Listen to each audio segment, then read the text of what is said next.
Dauntless part where it's all like wild and chaotic and stuff. Which one was your favorite? Which scene was your favorite scene to compose and to make?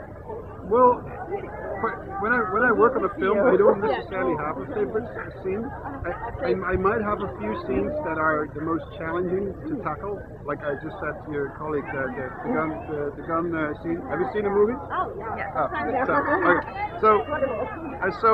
so that was really challenging.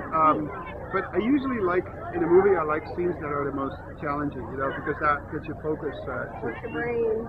Push the brain, exactly, push the brain. But in a total, I was very enthusiastic about finding the tone for for what Dauntless was. And how it's just going to sound when she becomes the heroine, and what it's just going to sound when she loses her mom, and what's going to happen when she loses her dad, and how when she take all these guys and go run for the prize. Well, you nailed it for me, so. Thank you very much. They're wonderful. Very nice. Thank you.